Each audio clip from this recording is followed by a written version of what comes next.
Greta मिया और रियाना ने भारत के खिलाफ बोला तो पूरा भारत एक साथ आ गया। लेकिन ऐसे वक्त में आमिर खान, सलमान खान, शाहरुख खान और अमिताभ बच्चन जैसे लोग कहाँ थे?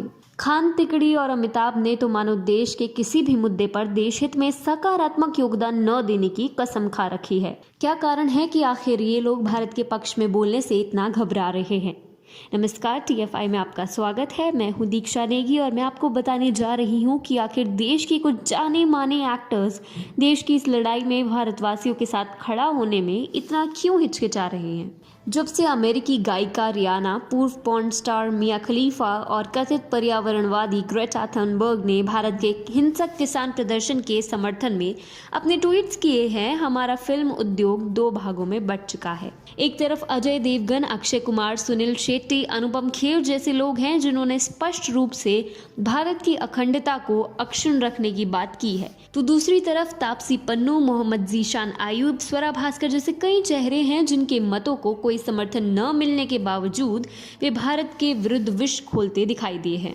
लेकिन एक गुट ऐसा भी है जो ऐसे अहम समय पर भी मौन है। जब बात भारत की अखंडता के बचाव की हो तो मौन रहना या तो आपकी कमजोरी हो सकती है या फिर एक संदेश कि आप भारत को तोड़ने वालों का पक्ष रखते हो। किसी ने सही ही कहा है, अन्याय करने वाले से अधिक दोष उसका होता है जो अन्याय पर मौन रहता हो। इस सूची में सबसे प्रमुख नाम है बॉलीवुड के महानायक कहे जाने वाले अमिताभ बच्चन का।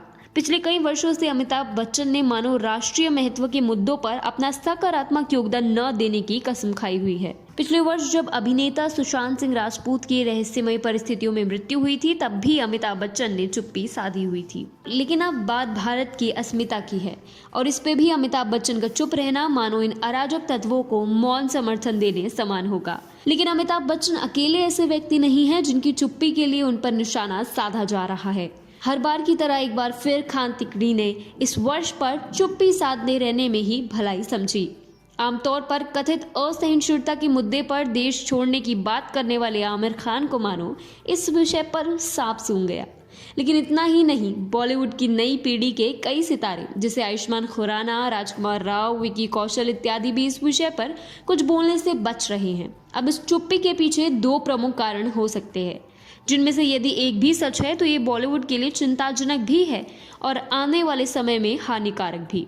यदि वे इसीलिए चुप है कि भारत के पक्ष में बोलने से वामपंथी लोग उन्हें अपने कैंसिल कल्चर का शिकार बनाएंगे, तो ये उनकी कायरता को दर्शाता है। यानी जब अहम मुद्दों पर देश का पक्ष लेने की बात आए तो ये लोग दुम दबाकर भाग खड़े होते हैं। लेकिन यदि ये लोग इसीलिए चुप हैं क्योंकि वे अप्रत्यक्ष रूप से अराजकतावादियों को अपना समर्थन दे रहे हैं, तो इसका मतलब स्पष्ट है कि इनसे ज्यादा एहसान फरामोश कोई नहीं। इसमें से कई लोग ऐसे भी हैं जो CAA के विरोध के दौरान केंद्र सरकार को लंबे चौड़े उपदेश भी दे रहे थे। लेकिन जब पूर्वोत्तर दिल्ली में दंगे हुए तो इनकी अंतरात्मा ने मानो समाधि ले ली थी। ऐसे में ये कहना गलत नहीं होगा कि जिस प्रकार से भारत का पक्ष लेने के विषय में कई बॉलीवुड सितारे चुप बैठे हैं, वो एक अच्छा संकेत नहीं है और ये आगे जाकर इन्हीं कलाकारों के लिए हानिकारक सिद्ध हो सकता है, क्योंकि सत्य की लड़ाई में आप तटस्थ नहीं हो सकते।